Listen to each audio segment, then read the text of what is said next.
New at 11, communication overload, an app designed to stop school shootings, is failing to live up to expectations. I-Team investigator Katie Legrone with the consequences of having too many options to sound the alarm.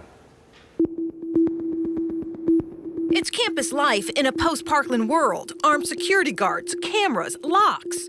But within the now estimated $3 billion nationwide industry of school security, we've learned more Florida school districts are turning to a patchwork of hotlines, tip lines, and apps to help keep their students safe. Any tool that helps people report suspicious activity, we think is a positive thing. It is an opportunity for students to report things that they are concerned about. Anything that we can do to provide our student the help that they need and keep them safe, we'll do. In Pinellas County, students can not only report suspicious activity through the state's new anonymous school reporting app, Fortify Florida, but this app called Say Something, which also lets students anonymously report tips and was developed after Sandy Hook. Why two?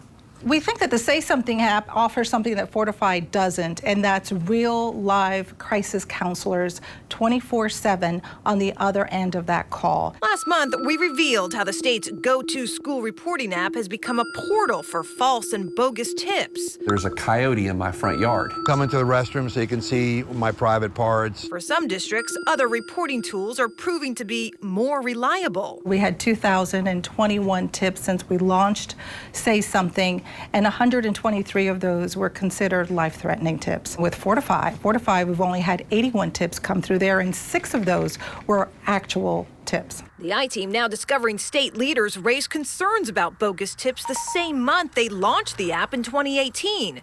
This email shows the former Attorney General's chief of staff asking the company that developed the app about adding language warning users about submitting false tips. Still, across Florida, a variety of apps, panic buttons, and hotlines are being used by schools to solicit intel on potential campus threats. In Miami-Dade, students can submit a tip through the state's app, Sandy Hook's app, Crime Stoppers, or a tool called Be Safe, another suspicious reporting system that lets students send a tip online through text or with a phone call. What you don't want is half a dozen systems in place and confusion where people don't know where to go. But national school security expert Ken Trump warns school districts against offering students too many options. When there's a school threat that poses a risk to the safety of children, we want less ambiguity and uncertainty and not have confusing systems so that people just give up and don't report at all. Trump also says more options can open the door to more false alarms. It creates a lack of intensity and desensitization to the importance of those apps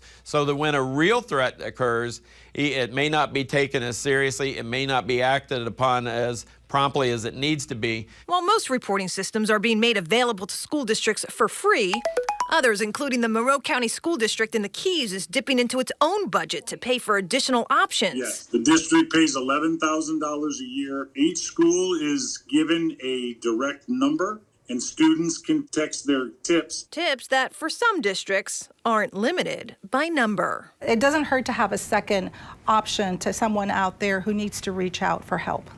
As for those early concerns about bogus tips on the state's app, it remains unclear if or how those issues were resolved. Meantime, legislation is moving through Tallahassee right now that would let police crack down on users who knowingly submit false tips to the state's app. I'm I-Team investigator Katie Legrone taking action for you.